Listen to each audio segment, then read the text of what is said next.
गुरुर्ब्रह्मा गुरुर्विष्णुः गुरुर्देवो महेश्वरः गुरुः साक्षात् परं ब्रह्म तस्मै श्रीगुरवे नमः। श्रुतिस्मृतिपुराणानाम् आलयं करुणालयं नमामि भगवत्पादशङ्करं लोकशङ्करम्। वक्रतुण्डमहाकाय कोटिसूर्यसमप्रभा निर्विघ्नं कुरु मे देव सर्वकार्येषु सर्वदा। नारायणं पद्मभुवं वसिष्ठं शक्तिं च तत्पुत्रपराशरं च व्यासं शुकं गौडपदं महान्तं गोविन्दयोगीन्द्रमथास्य शिष्यं श्रीशङ्कराचार्यमथास्य पद्मपादं च हस्तामलकं च शिष्यं तं तोटकं वार्तिककारमन्यानस्मद्गुरून् सन्ततमानतोऽस्मि। सदाशिवसमारम्भां शङ्कराचार्यमध्यमाम् अस्मदाचार्यपर्यन्तां वन्दे गुरुपरम्पराम्।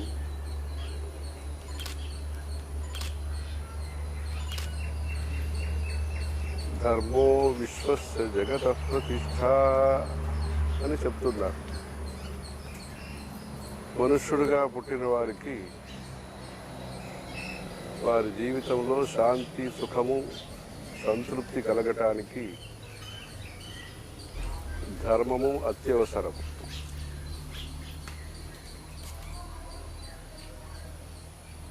ధర్మాచరణం అనేది ఒక విశ్వాసము, ఒక విజ్ఞానము, ఒక వికాసం.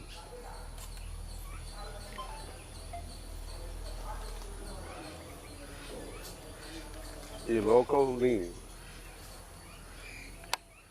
సప్రయోజనవంతంగా చేసుకోవటానికి, మీనింగ్ఫుల్గా చేసుకోవటానికి, జీవితాన్ని చరితార్థము చేసుకోవటానికి,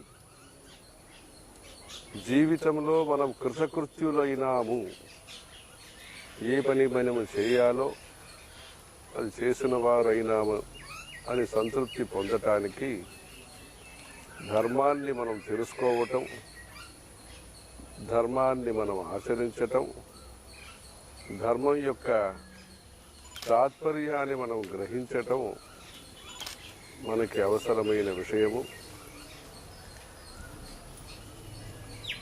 ధర్మం అనేది శరీరము మంచి ఆరోగ్యంగా ఉండటానికి, బుద్ధి తైక్షంగా లోక పదార్థాన్ని సరిగా అవగాహన చేసుకోవటానికి అవసరమైన సామర్థ్యాన్ని అందించటం, మనస్సు మన ఏవ మనుష్యాణం కారణం బంధ మోక్షయో అని మన స్వాతంత్ర్యానికి కానీ మన ఇబ్బందులకు కానీ మనస్సు యొక్క ప్రవర్తన కారణమవుతున్నది. ఆ మనస్సుని సద్విషయంలో ప్రవర్తింపజేసి విశాలమైన దృక్పథంతో సత్య మార్గములో, వేద మార్గములో, శాస్త్రీయ మార్గములో ప్రవర్తింపచేయటము ధర్మం యొక్క ఉద్దేశ్యము. చివరికి నివృత్తి మార్గం అని చెప్తున్న వేదాంతములో ఆసక్తి కలిగి, ఆసక్తి లేని జీవితం, అలాంటి జీవితానికి మన యొక్క మనోవాక్కాయముల్ని తయారు చేసుకోవటం, సిద్ధం చేసుకోవటం, అలా అభ్యాసం చేయటం పరమలక్ష్యం. పరమలక్ష్యం గొప్పదైనా, మహావిలువ కలిగినదైనా మెట్ల ద్వారానే మేడకు వెళ్ళటం కుదురుతుంది. అలా సోపాన మార్గం అంటారు. తిరుమల కొండకు వెళ్తాము, ఈ రోజుల్లో సౌకర్యాలు ఉన్నాయి, పాత రోజుల్లో మెట్ల ద్వారా వెళ్తాం. అలా శబరిమలై అక్కడికి వెళ్ళిన వాళ్ళు కూడా మెట్లు 18 మెట్లు ఎక్కుతారు. వ్రతం చేసి పూజలు భజనలు వ్రతాలు చేస్తూ అక్కడికి వెళ్ళి సన్నిధానంకి వెళ్తారు దర్శనానికి. అలా సోపానం స్టెప్స్ దానికోసము మనం ధర్మంలో చాలా పద్ధతులు నేర్పించినారు. ఆ పద్ధతుల్ని మనం సక్రమంగా పాటిస్తూ సైడ్ ఎఫెక్ట్ ఏమి లేకుండా మంచి ఎన్విరాన్మెంట్లో, అంటే ధర్మం యొక్క ఉద్దేశ్యం పరమార్థం ఏదైతే ఉన్నదో దానికి అనుకూలమైన పర్యావరణంలో మనం పరిచయము పరిజ్ఞానము తీసుకుని పరిజ్ఞానం ద్వారా పరిపక్వతని సంపాదిస్తూ ఆ పరా విద్య అనే శాస్త్రీయ విద్య, అధ్యాత్మ విద్య విద్యానాం అని చెబుతున్న భగవద్గీతలో చెప్తున్న ఆ మోక్ష సామ్రాజ్యాన్ని పొందటానికి ప్రయత్నం చేయాలి. ఈ విషయంలో లోకములో భారతదేశం అనేది ఈ జ్ఞాన విద్యని ప్రబోధించటంలో అగ్రగణ్యంగా జీవితం యొక్క పరమార్థము జ్ఞానం పొందటము అనే దృష్టితో ఇక్కడ ఇంటి ఇంటికి గ్రామం గ్రామానికి అలాంటి ఇన్ఫ్రాస్ట్రక్చర్, లౌకికమైన అభివృద్ధికి ఇన్ఫ్రాస్ట్రక్చర్ అంటాం. బిజిలీ కావాలి, రోడ్డు కావాలి, ఎలక్ట్రిసిటీ కోసరము, నీరు కోసరము, ట్రాన్స్పోర్ట్ కోసరము, అలా ఇన్ఫ్రాస్ట్రక్చర్ అంటాం. అలా ధార్మికమైన లైఫ్ స్టైల్కి, జీవిత విధానానికి అనుకూలంగా అనుగుణంగా అనుదినము ఆధ్యాత్మిక చింతన అభివృద్ధి చేయగలిగే పరిస్థితిలో మన యొక్క గ్రామ నిర్మాణము భారతదేశంలో ఉన్నది. టౌన్ ప్లానింగ్ అని మనం అర్బన్ డెవలప్మెంట్ గురించి ఆలోచిస్తున్న ఈ సందర్భంలో ప్రాచీన కాలంలో గ్రామీణాభివృద్ధి అనే ఒక దృష్టితో ప్రతి గ్రామానికి ఒక దేవాలయము, మందిరాలు, వేద పండితులు, శాస్త్ర పండితులు, జ్యోతిష్యం తెలుసుకున్నవారు, పద్మపురాణం, కూర్మపురాణం, విష్ణు పురాణం, విష్ణు ధర్మోత్తర పురాణం, బ్రహ్మాండ పురాణం, శివరహస్యం, సూత సంహిత, మహాభారతం, భాగవతం, వాల్మీకి రామాయణము, ఇలాంటి సుభాషితాలు, నీతి శాస్త్రము, భక్తి, ఉపాసన, హిస్టరీ, మన యొక్క మహర్షుల యొక్క అద్భుతమైన వారి జీవితం యొక్క ప్రాశస్త్యము, వీటిని నేర్పిస్తూ ప్రచారం చేసే పండితులు, ఆయుర్వేద అభిజ్ఞులు, మంత్రశాస్త్రం తెలుసుకున్నవారు, యంత్ర విద్య, శ్రీచక్ర యంత్రం ఇలాంటి యంత్ర విద్య తెలుసుకున్న వాళ్ళు, అలా ప్రతి గ్రామానికి అక్కడ ఉండే జనాభా 500 మంది కావచ్చు, 1000 మంది కావచ్చు, వారికి ధర్మ సందేశాన్ని అందించేవారు, ధర్మ సందేహాల్ని నివృత్తి చేసేవాళ్ళు, పోగొట్టేవాళ్ళు,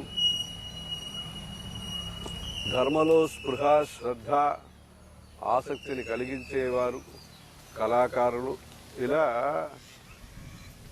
ఒక డెవలప్మెంట్ మోడల్ కింద గ్రామ నిర్మాణం అయితే భారతదేశంలో జరిగింది. తద్వారా కర్మ మార్గము, భక్తి మార్గము, జ్ఞాన మార్గము 3 కూడా పెరిగింది. అక్కడ గుంటలు, మంచి యజ్ఞ వృక్షాలు, భజన, నామ సంకీర్తనం ఇలా ఏర్పాటు చేశారు. చారిటీ, సోషల్ లైఫ్, మనుషుడి యొక్క జీవితం వారికి అవసరమైన అన్న ఆహారాన్ని పొందటంతో పాటు, దాన్ని సమకూర్చడంతో పాటు పరార్థం, లోక కళ్యాణార్థం కూడా ప్రతి మానవుడు సేవ చేయాలి.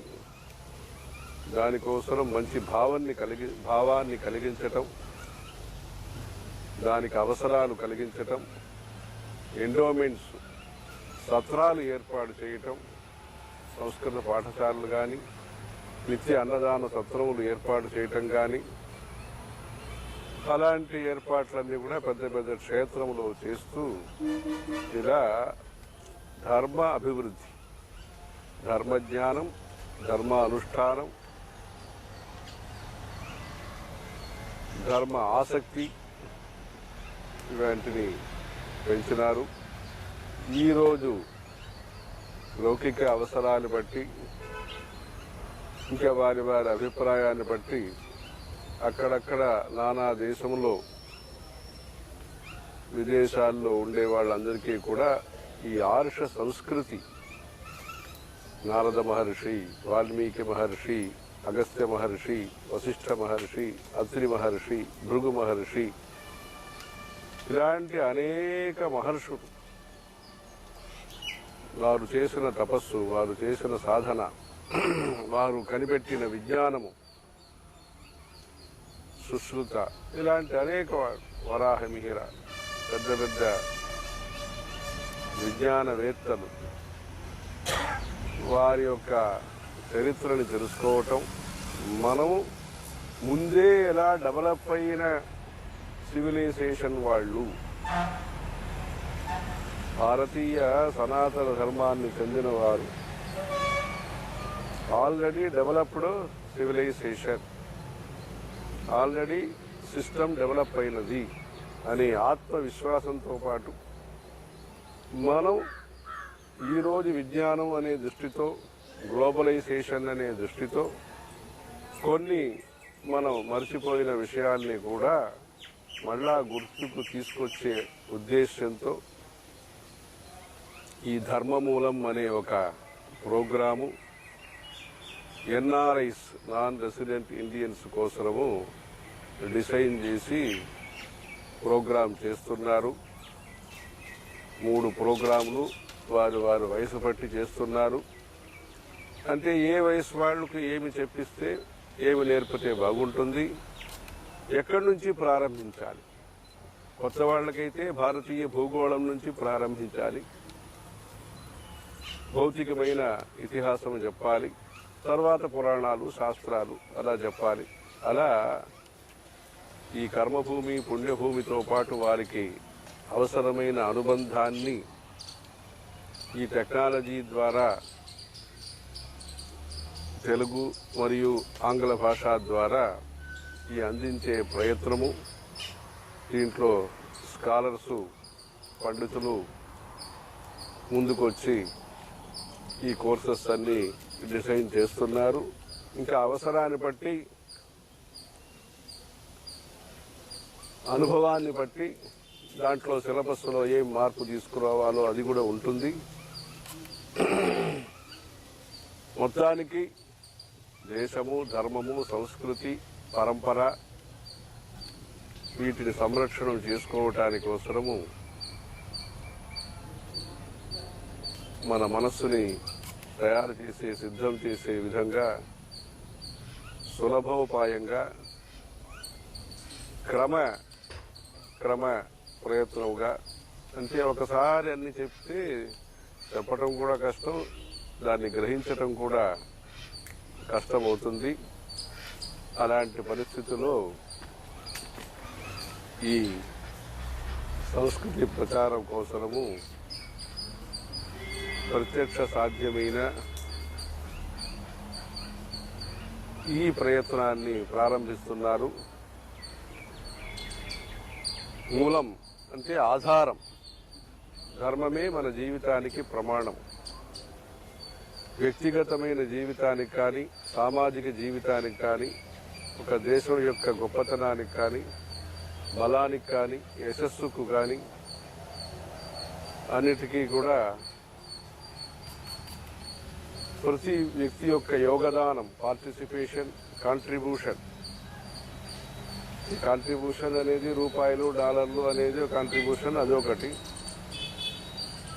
ఒక ఇమాందారీ వ్యక్తిగా, రెస్పాన్సిబుల్ పర్సన్గా మనం ఆచరించవలసిన విశ్వశాంతికి, ప్రజా సంక్షేమం కోసము మనం చేయాల్సిన చర్యలు, దానికి అవసరమైన దృక్పథం, దృష్టికోణం, వ్యూ, ఇవన్నీ మనం Vedic environment, Vedic education, Vedic practice.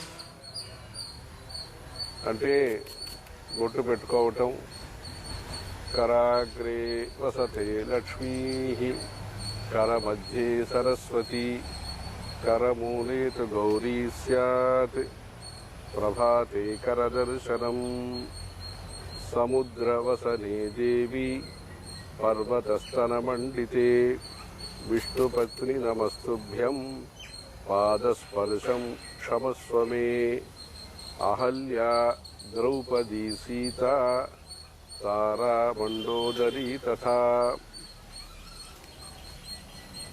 పంచకన్యా స్మరే నిత్యం, మహాపాతకనాశనం, గంగే చ యమునే చైవ గోదావరి సరస్వతి, నర్మదే సింధు కావేరి జలేస్మిన్ సన్నిధిం కురు, అయోధ్యా మథురా మాయా, కాశీ కాంచీ అవంతికా, పురీ ద్వారవతీ చైవ సప్తైతా మోక్షదాయికాః, అన్నపూర్ణే సదా పూర్ణే, శంకర ప్రాణవల్లభే, జ్ఞాన వైరాగ్య సిద్ధ్యర్థం, భిక్షా దేహిత పార్వతీ, బ్రహ్మా మురారిస్త్రిపురాంతకశ్చ, భానుశశీ భూమిసుతో బుధశ్చ, గురుశ్చ శుక్రశ్చ శనిరాహుకేతవః, కుర్వంతు సర్వే మమ సుప్రభాతం. ఆదిత్యాయ చ సోమాయ మంగళాయ బుధాయ చ, గురు శుక్ర శనిభ్యశ్చ రాహవే కేతవే నమః. కాయేన వాచా మనసా ఇంద్రియైర్వా బుద్ధ్యా ఆత్మనా వా ప్రకృతే స్వభావాత్ కరోమి యద్యత్ సకలం పరస్మై నారాయణాయేతి సమర్పయామి. అలాంటి ప్రతినిత్యము సనాతన ధర్మాన్ని చెందిన ప్రతి మెంబరు, సదస్సుడు అంటే అందరూ భక్తులు కూడా బేసిక్గా కనీసంగా చెప్పవలసిన ప్రార్థనలు, ఇలాంటి మంచి మంచి విషయాలు సంస్కృత భాష, వేదార్థం కానీ, ఉపనిషద్ అర్థం కానీ, పురాణ ఇతిహాసాలు, స్థల మాహాత్మ్యాలు కానీ మనం తెలుసుకోవాలంటే ఆయుర్వేదం కానీ, శాస్త్రీయ సంగీతం యొక్క మూలం నాదోపాసన, వీటిని తెలుసుకోవటానికి సంస్కృత భాష పరిజ్ఞానము మనకు ఉపకారకంగా ఉంటుంది. దక్షిణ దేశం కానీ, ఉత్తర దేశం కానీ, భారతదేశంలో భారతదేశం యొక్క అఖండత, మైత్రి, సద్భావన, వీటికి ఈ గైర్వాణి సంస్కృత భాష, దేవభాష ముఖ్యంగా ఉపకారం చేస్తున్నది. నేపాళ దేశంలో ఉండే వాళ్ళకు కూడా ఈ సంస్కృత భాష పరిజ్ఞానం చేత వారు నిత్య పూజలు చేసుకోవటం కానీ, పారాయణాలు చేసుకోవటం కానీ సులభ సాధ్యముగా అవుతున్నది. అందుకని వీలైనప్పుడంతా సంస్కృత భాషా పరిచయం డూమూవులు ప్రథమా విభక్తి ఇలాంటి ప్రారంభించి రామ రామం రామాహ ప్రారంభించి ఈ సంస్కృత భాషను కూడా పిల్లలకు నేర్పిస్తే తెలుగు కూడా బాగా మాట్లాడగలిగే అవకాశం ఉంటుంది. అందుకని మాతృభాషని పోషించాలి, రక్షించాలి. సంస్కృత భాషను కూడా అభ్యాసం చేయాలి. లౌకిక అవసరాన్ని బట్టి ఇంగ్లీష్ కానీ, స్పానిష్ కానీ, ఫ్రెంచ్ కానీ, జర్మన్ కానీ అలాంటి విశ్వ భాషల్ని, విదేశ భాషల్ని కూడా ఉదర నిమిత్తం బహుకృత వేష అంటారు. ఇలాంటి భౌతిక జీవితంలో మన సుఖ వికాసం కోసం, అంటే భౌతిక వికాసం కోసం, జాబ్ ఆపర్చునిటీసు, బిజినెస్ ఆపర్చునిటీస్ కోసరం, భావాని కోసరము మాతృభాష, భక్తి కోసరము సంస్కృత భాష, భక్తి కోసరము విశ్వభాష అలాంటి త్రిభాషా సూత్రం పెట్టుకుని అందరూ కూడా ఈ ధర్మమూలం కార్యక్రమంలో పాల్గొని ఎక్కడ ఉన్నా మన భారతీయ సంస్కృతిని చెందినవారు, సనాతన ధర్మాన్ని చెందినవారు, కుటుంబాలు ఎక్కడెక్కడ ఉన్నా మన భాష, మన భావన, మన భక్తి, మన భుక్తి, విజ్ఞానపూర్వకమైన ఆహార, శాస్త్రీయమైన ఆహార పద్ధతులు, భూష, మన అలంకరణాలు, అలంకారము, ఆహారము, ఆచారము అన్నింటినీ మంచిగా పాటిస్తూ అందరూ కూడా ధర్మో రక్షతి రక్షిత అనే విధంగా ధర్మాన్ని పరిరక్షిస్తూ ప్రజలకి మంచి కార్యక్రమాలు చేయటానికి శక్తి సామర్థ్యం పొందాలి. హర హర శంకర, జయ జయ శంకర.